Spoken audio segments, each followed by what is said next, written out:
क्या आप swing trading में कंसिस्टेंट प्रॉफिट्स कमाना चाहते हैं और बड़े प्राइस मूव्स को पकड़ना चाहते हैं? इसके लिए जरूरी है कि आप प्राइस का ट्रेंड और मोमेंटम दोनों को समझे। इस वीडियो में हम आपको सिखाएंगे कैसे RSI और ADX इंडिकेटर की कॉम्बिनेशन स्ट्रैटेजी का यूज करके ट्रेंड और मोमेंटम के साथ ट्रेड करें। साथ ही इस स्ट्रैटेजी के लिए परफेक्ट स्टॉक्स कैसे ढूंढे चार्टिंग स्कैनर की हेल्प से वो भी सीखेंगे। तो चलिए शुरू करते हैं।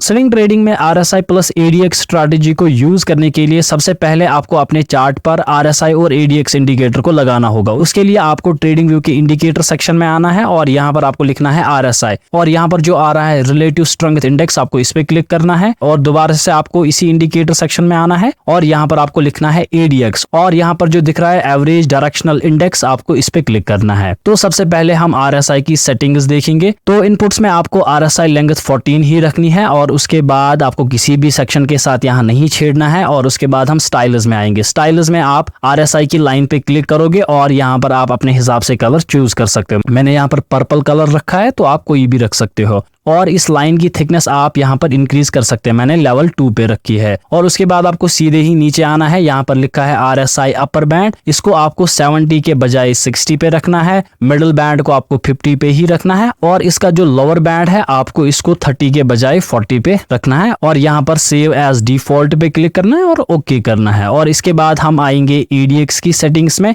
ADX की सेटिंग्स में आपको ADX स्मूथनिंग और DI लेंथ को 14 पे ही रखना है और उसके बाद आप स्टाइल्स में अपने हिसाब से कलर रख सकते हैं और इसकी जो थिकनेस है वो हम लेवल 2 पे रखेंगे। और इसके साथ हमें ADX में और एक चीज ऐड करनी है, आपको हॉरिजॉन्टल लाइन लेनी है और जहां पर भी आपको इसका 25 का वैल्यू दिखे वहां पर आपको इस लाइन को ड्रा करना होगा, जो कि हमारी स्ट्रैटेजी में एक इंपॉर्टेंट रोल अदा करेगा। तो सबसे पहले मैं आपको RSI का एक क्विक रिवीजन दूंगा कि RSI का मतलब होता है रिलेटिव स्ट्रेंथ इंडेक्स। इसका वैल्यू 0 से 100 के बीच में होता है। RSI हमें प्राइसेस की स्पीड दिखाता है, यानी कि प्राइसेस किस स्पीड से ऊपर जा रहे हैं या किस स्पीड से नीचे जा रहे हैं। और ADX की बात करें तो ये होता है एवरेज डायरेक्शनल इंडेक्स। ADX हमें ट्रेंड की स्ट्रेंथ दिखाता है। बहुत सारे लोगों को कंफ्यूजन होता है कि ये हमें ट्रेंड की डायरेक्शन दिखाता है, तो ऐसी बात नहीं है। ADX बस इसलिए बना है ताकि ये हमें ट्रेंड की स्ट्रेंथ दिखाए। वो ट्रेंड अप ट्रेंड भी हो सकता है और डाउन ट्रेंड भी हो सकता है। अगर ADX का वैल्यू 20 से 25 के बीच में होगा तो वो हमें दिखाता है कि एक ट्रेंड की फॉर्मेशन हो रही है और वो ट्रेंड अप ट्रेंड भी हो सकता है और डाउन ट्रेंड भी हो सकता है। और जब इसका वैल्यू 25 से 50 के बीच में होता है तो वो हमें दिखाता है कि मार्केट में एक स्ट्रॉन्ग ट्रेंड है और वो ट्रेंड अप ट्रेंड भी हो सकता है और डाउन ट्रेंड भी हो सकता है। यहाँ पर आपको कंफ्यूज नहीं होना है कि ये सिर्फ अप ट्रेंड को दिखाता है। अगर आप देखोगे कि मार्केट में प्राइसेस कंटिन्यूअसली ऊपर जा रहे हैं, आप देखोगे कि ADX लाइन भी ऊपर जा रही है। सिमिलरली अगर आपको दिख रहा है कि मार्केट में एक डाउन ट्रेंड है और प्राइसेस कंटिन्यूअसली नीचे जा रहे हैं, उस वक्त भी आपको दिखेगी कि ADX लाइन जो है वो ऊपर जा रही है। अगर आपको इन इंडिकेटर्स के बारे में इंफॉर्मेशन नहीं है तो आप हमारी चैनल में जाकर इन दोनों के वीडियोस देख सकते हैं और इनकी लिंक मैं डिस्क्रिप्शन में भी रख दूंगा। अब जो RSI प्लस ADX की स्ट्रैटेजी हम यूज करने वाले हैं उसमें आपको क्या देखना है कि अगर आपको दिख रहा है कि प्राइसेस कंटिन्यूअसली अप ट्रेंड में जा रहे हैं और उसी वक्त आपको दिख रहा है कि RSI जो है वो 60 लाइन का ब्रेकआउट कर रहा है ऊपर की तरफ, जैसे कि आप यहाँ पर देख रहे हो, और उसी वक्त या तो उसके बाद आपको दिख रहा है कि ADX जो है वो 25 लेवल के ऊपर जा रहा है, तो आपको अपने बाइंग ट्रेड्स को कंसिडर करना है। और सिमिलरली अगर आपको दिख रहा है कि मार्केट जो है वो एक डाउन ट्रेंड में जा रहा है और उसी वक्त आपको दिख रहा है कि RSI 40 लाइन के नीचे जा रहा है और ADX उसी वक्त या उसके थोड़ा बाद 25 लेवल के ऊपर जा रहा है, तो आपको सेलिंग करनी है। ये यूजुअली आप फ्यूचर्स एंड ऑप्शंस में कर सकते हैं, क्योंकि यहाँ पर हम स्विंग ट्रेडिंग स्टॉक्स देख रहे हैं तो यहाँ पर मैं मोस्टली बाइंग वाले ट्रेड्स ही देखूंगा। तो फिर से मैं एक बार रिवीजन करता हूँ कि अगर आपको दिख रहा है कि 60 लाइन के ऊपर RSI जा रहा है और उसी वक्त या उसके थोड़ा बाद, क्योंकि ADX जो है वो RSI के कंपैरिजन में थोड़ा ज्यादा लैगिंग इंडिकेटर है और ADX उसके बाद आपको दिख रहा है कि 25 लाइन के ऊपर जा रहा है, तो यहाँ पर आपको अपनी बाइंग की पोजीशंस कंसिडर करनी है। जैसे कि यहाँ पर मैं आपको इस चार्ट पे दिखाऊंगा। अभी मैंने यहाँ पर निफ्टी 50 का चार्ट खोला है और मैं इसको डेली टाइम फ्रेम पे देख रहा हूँ। साथ ही में आपको सपोर्ट एंड रेजिस्टेंस का भी यूज करना है। जैसे कि यहाँ पर एक रेजिस्टेंस है और यहाँ पर एक सपोर्ट है, तो यहाँ पर आप देख सकते हैं कि RSI हमें यहाँ पर 16 लेवल का ब्रेकआउट दे रहा था और उसके थोड़ा बाद यहाँ पर मुझे ADX जो है वो 25 लाइन का ब्रेकआउट दिखा रहा था और साथ ही में आप देखिए यहाँ पर रेजिस्टेंस का भी ब्रेकआउट हो रहा है, यानी कि हमें यहाँ पर ट्रिपल कंफर्मेशन मिल रही है कि आप यहाँ पर बाइंग का ट्रेड एग्जीक्यूट कर सकते हो। और उसके बाद आप देख सकते हो कि प्राइसेस में एक हेल्दी मोमेंट हमें मिला है। लेकिन यहाँ पर इस स्ट्रैटेजी की प्रॉब्लम क्या है डेली टाइम फ्रेम पर, कि ये आपको बहुत सारे मूव्स जो है वो मिस करवा सकता है। जैसे कि ये मूव आप पकड़ सकते थे, लेकिन इस स्ट्रैटेजी की हेल्प से आप ये मूव नहीं पकड़ सकते और उसके बाद ये मूव नहीं पकड़ सकते और उसके बाद ये मूव भी नहीं पकड़ सकते। और सिमिलरली अगर मैं थोड़ा पीछे जाऊं तो यहाँ पर इस मूव को नहीं पकड़ सकते थे, लेकिन इस मूव को पकड़ सकते थे। तो डेली टाइम फ्रेम पे प्रॉब्लम ये है कि जब प्राइसेस में एक रिट्रेसमेंट आता है, जैसे कि आप यहाँ पर देख सकते हैं कि एक रिट्रेसमेंट आया है, तब ADX आपको सिग्नल देना थोड़ा बंद कर देता है, क्योंकि ये भी रिट्रेसमेंट फेज में चला जाता है और ट्रेंड को करेक्ट करने जाता है कि कहीं डाउन ट्रेंड मत आ गया। तो इस प्रॉब्लम का सॉल्यूशन निकालने के लिए आपको क्या करना है, इस सेम स्ट्रैटेजी को आप यूज करोगे 1 आवर टाइम फ्रेम पे एंट्री के लिए या तो 15 मिनट्स टाइम फ्रेम के लिए। लेकिन डेली टाइम फ्रेम हम यूज करेंगे स्टॉक स्क्रीनर बनाने के लिए। उस स्टॉक स्क्रीनर में हम जो भी सेटिंग्स रखेंगे वो डेली टाइम फ्रेम पर ही होगी, यानी कि डेली टाइम फ्रेम से हम स्टॉक्स को फाइंड करेंगे और उनकी जो एग्जैक्ट एंट्रीज होगी वो या तो हम 1 आवर पे लेंगे या तो 15 मिनट्स पर लेंगे। तो चलिए सबसे पहले हम स्टॉक स्कैनर ही बनाते हैं। तो इस स्ट्रैटेजी का स्कैनर बनाने के लिए सबसे पहले आपको गूगल में लिखना है चार्टिंग और इसको सर्च करना है और इसके बाद पहली जो वेबसाइट है इस पे क्लिक करना है और यहाँ पर आप देख सकते हैं कि इसका इंटरफेस खुला है। तो इसके इंटरफेस में आपको सीधे ही यहाँ पर इस स्कैनर के पोर्शन में आना है।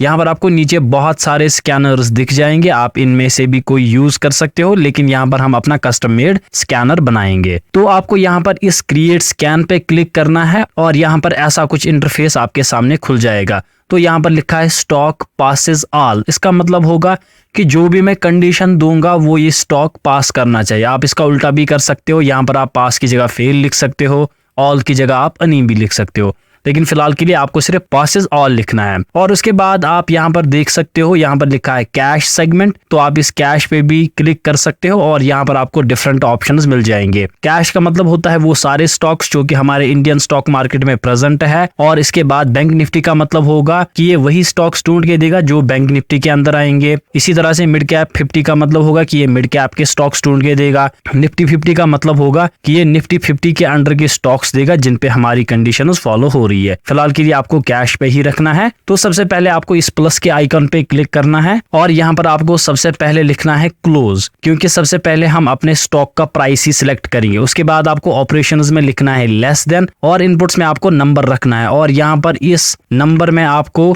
2000 लिखना है। इसका मतलब होगा कि ये जो भी स्टॉक्स ढूंढेगा उनकी प्राइस 2000 के नीचे ही होगी। तो यहाँ पर आप इसको अपने हिसाब से भी लिख सकते हैं। अगर आप यहाँ पर 500 लिखेंगे तो उसका मतलब होगा कि ये आपको वही स्टॉक्स ढूंढ के देगा जिनकी प्राइस 500 के नीचे होगी। तो फिलहाल के लिए हम यहाँ पर 2000 लिखेंगे, आप अपने हिसाब से बाकी और कुछ भी लिख सकते हैं। जो हमारी सेकंड कंडीशन होगी वो वॉल्यूम की कंडीशन होगी, तो आपको वॉल्यूम सर्च करना है और उसके बाद आपको ऑपरेशंस में ग्रेटर देन रखना है और उसके बाद फिर से यहाँ पर नंबर ही रखना है। तो यहाँ पर हम कंडीशन देंगे कि उसमें मिनिमम 10 लाख का वॉल्यूम आना ही चाहिए, क्योंकि यहाँ पर हम लिक्विड स्टॉक्स ही ढूंढ रहे हैं। ऐसा नहीं कि हम किसी स्टॉक में ट्रेड करें और उसमें वॉल्यूम ही ना आए। और अब जो हमारी थर्ड कंडीशन होगी इसमें आपको लिखना है RSI और यहाँ पर ऑपरेशंस में आपको रखना है ग्रेटर देन इक्वल टू और यहाँ पर आपको नंबर ही सिलेक्ट करना है और यहाँ पर अब आपको लिखना है 50। जब हम स्ट्रैटेजी सीख रहे थे उस वक्त मैंने आपको 60 कहा था, लेकिन यहाँ पर मैं 50 इसलिए रख रहा हूँ ताकि हमें वो स्टॉक्स भी मिले जिनमें ब्रेकआउट होने वाला है और जिनमें एक पोटेंशियल ट्रेंड की फॉर्मेशन भी हो रही है या जिनमें एक ट्रेंड रिवर्सल हो रहा है। तो इसलिए यहाँ पर मैंने 50 की कंडीशन रखी और यहाँ पर जो मैं कैंडल सिलेक्ट कर रहा हूँ वो डेली कैंडल है। तो जब मैं यही चीज 1 आवर पे देखूंगा तो उस वक्त वहां पर मुझे ऑलरेडी ब्रेकआउट मिला हुआ दिखेगा। तो और उसके बाद आपको और एक कंडीशन यहाँ पर सिलेक्ट करनी है, वो है ADX की कंडीशन। तो ADX में भी आपको रखना है ग्रेटर देन इक्वल टू और यहाँ पर नंबर्स में आपको लिखना है 30, ताकि ये हमें वही स्टॉक्स दिखाए जिनमें एक स्ट्रॉन्ग ट्रेंड होगा। तो इसके बाद आपको यहाँ पर इसको करना है रन स्कैन और यहाँ पर आप नीचे देख सकते हैं कि हमें बहुत सारे स्टॉक्स का नाम मिला है। तो अगर मैं इन स्टॉक्स में मोमेंट्स की बात करूं तो यहाँ पर मैं इस पहले वाले पे क्लिक करता हूं और आप इसमें देख सकते हैं कि वॉल्यूम की स्पाइक कितनी है और इसमें आज ही के दिन एक ताजा ब्रेकआउट हुआ है, वो भी वॉल्यूम इंक्रीमेंट के साथ। और यहाँ पर हमें भी एक बाइंग का सिग्नल मिल रहा है। हालांकि आपको डायरेक्टली ट्रेड नहीं करना है, इसके लिए अभी हम ट्रेडिंग व्यू के चार्ट्स पे एनालिसिस करेंगे। और अगर मैं सेकंड स्टॉक की बात करूं तो यहाँ पर भी आप देख सकते हैं कि एक हेल्दी मूव आया है और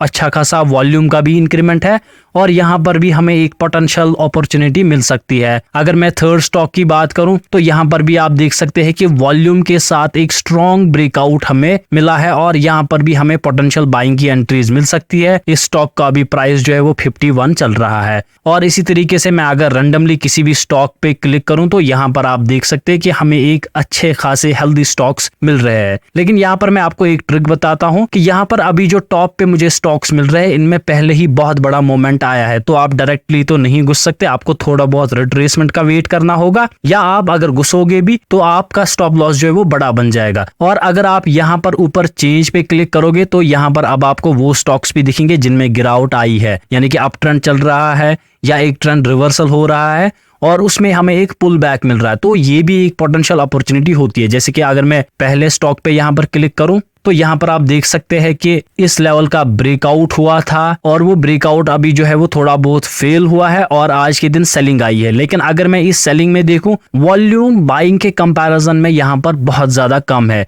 यानी कि ये ब्रेकआउट जो है वो अभी भी सस्टेन कर सकता है। और इसी तरीके से अगर मैं इसका दूसरा स्टॉक देखूं जिसमें गिरावट आई है तो यहाँ पर भी आप देख सकते हैं कि जब ब्रेकआउट हुआ था तो उस वक्त वॉल्यूम अच्छा खासा था, लेकिन उसके बाद जो ये सेलिंग आई है इसमें अगर हम वॉल्यूम देखें तो आप देख सकते हैं कि वॉल्यूम कितना ज्यादा कम है, यानी कि ये हमें दिखाता है कि ये एक पुल बैक है, ना कि एक ट्रेंड रिवर्सल। तो इस सपोर्ट के आसपास हम यहाँ पर भी बाइंग कर सकते हैं। तो इस स्कैनर से आपको बहुत सारे स्टॉक्स जो है वो मिल जाएंगे जिनमें अपॉर्चुनिटी ब्रेकआउट की है या जिनमें ब्रेकआउट आ चुका है या जिनमें एक रिट्रेसमेंट के बाद फिर से बाइंग आ सकती है। इसी तरीके से अगर यहाँ पर हम और एक स्टॉक देखें तो यहाँ पर भी आप देख सकते हैं कि एक हेल्दी बाइंग के बाद यहाँ पर वॉल्यूम्स में बहुत ज्यादा गिरावट आई है और आज की जो सेलिंग आई है इसमें भी उतना खासा वॉल्यूम नहीं था, यानी कि ये स्टॉक भी अभी आपकी लिस्ट पे होना चाहिए। आपको इसको वॉच करना चाहिए अपनी बाइंग अपॉर्चुनिटीज के लिए। अब मैं यहाँ पर क्या काम करूंगा कि हम कैश सेगमेंट के सारे स्टॉक्स नहीं देखेंगे। मैं यहाँ पर पहले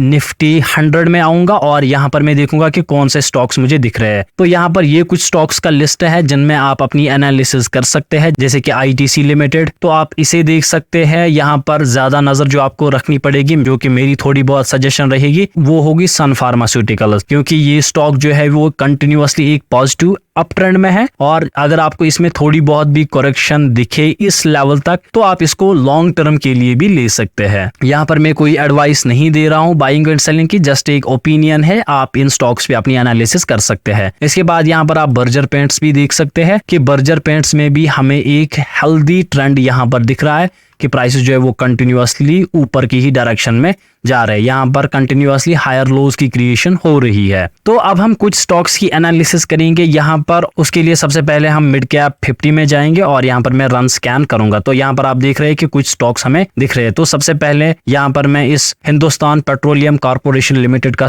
जो सिंबल है इसको कॉपी करता हूँ और इसको ट्रेडिंग व्यू में पेस्ट करता हूँ और अब हम इसकी एनालिसिस करेंगे। तो डेली टाइम फ्रेम पे आप देख सकते हैं कि स्टॉक ने इस लेवल का ब्रेकआउट किया था और उसके बाद यहाँ इस लेवल से लेकर इस लेवल तक यहाँ पर पहला मोमेंट आया था और जब इसका पुल बैक आया था तो उसने रिवर्स किया है 38.20% लेवल से। तो अभी स्टॉक जो है वो कंटिन्यूअसली ऊपर जा रहा है। अभी डायरेक्टली इतना ऊपर लेना सही नहीं रहेगा, तो कम से कम अब आपको वेट करना चाहिए कि जब तक ये स्टॉक इस लेवल पर रीटेस्ट के लिए ना आए तब तक आप कोई भी पोजीशन ना बनाए और उसके बाद आप अपने लंबे ट्रेड के लिए जा सकते हैं। और यहाँ पर अभी आप थोड़ा बहुत सेलिंग का भी सेटअप देख रहे हो कि यहाँ पर हमें इवनिंग डोजी स्टार मिल रहा है, तो इसलिए एक सेलिंग इस लेवल तक आ सकती है, फिर आप ऊपर की डायरेक्शन के लिए ट्रेड ले सकते हो। इसके बाद हम सीधे आएंगे 1 आवर के टाइम फ्रेम पे। 1 आवर के टाइम फ्रेम पे भी आप देख सकते हो ना तो मुझे RSI कोई अभी सिग्नल कर रहा है और ना ही मुझे EDX अभी कोई सिग्नल दे रहा है, तो इस स्टॉक में अभी एंट्री करना सही नहीं रहेगा। इसके बाद अगर मैं वोल्टास की बात करूं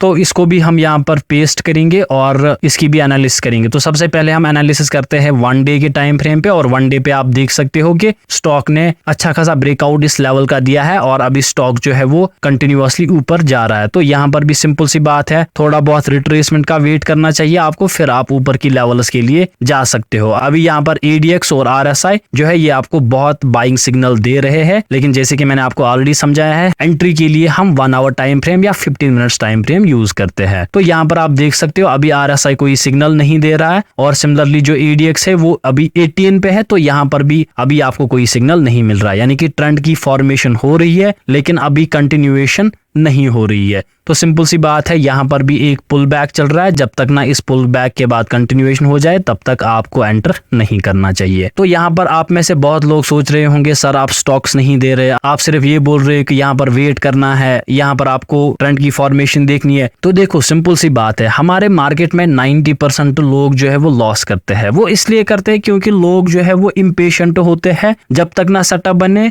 तब तक रुकते ही नहीं है, डायरेक्टली किसी भी जगह बाई कर लेते हैं, डायरेक्टली किसी भी जगह सेल कर लेते हैं। तो जब तक ना एक परफेक्ट सेटअप बने तब तक आपको कोई भी ट्रेड नहीं लेना चाहिए। तो यहाँ पर हमें एक सिग्नल मिला था और सिमिलरली यहाँ पर ADX ने भी सिग्नल दिया था, तो आप देख सकते हो कि कितना हेल्दी मोमेंट आया था। उसके बाद फिर से यहाँ भी सिग्नल और यहाँ भी सिग्नल, तो उसके बाद भी फिर से बड़ा मोमेंट आया था। तो यहाँ पर तो कोई मुझे सिग्नल मिल नहीं रहा, तो एंट्री करने का कोई फायदा नहीं रहेगा। और इसी तरीके से आप इस थर्ड स्टॉक यानी कि जुबिलेंट फूड वर्क्स लिमिटेड की भी एनालिसिस कर सकते हैं। और इसके बाद आपको सीधे आना है निफ्टी 50 में और यहाँ पर भी आपको देखना है क्या मुझे कोई स्टॉक मिल रहा है। तो फिर आपको यहाँ पर भी इनकी भी एनालिसिस करनी है और देखना है कहाँ पर मुझे पोटेंशियल अपॉर्चुनिटी मिल रही है। ये एक ऐसा स्कैनर है जो आपको मोस्ट ऑफ द स्टॉक्स वो ढूंढ के देगा जिनमें या तो अभी एक पोटेंशियल अपॉर्चुनिटी है या तो पोटेंशियल अपॉर्चुनिटी बनने वाली है, या जिसमें एक बड़ा मूव आया है और उसका पुल बैक आ रहा है। तो उसके बाद आप फिर से इसी में आएंगे और यहाँ पर आप बैंक निफ्टी पे क्लिक कर सकते हो और आप इस स्कैन को रन कर सकते हो। अभी बैंक निफ्टी में कोई भी यहाँ पर हमें स्टॉक नहीं मिल रहा है और इसी तरीके से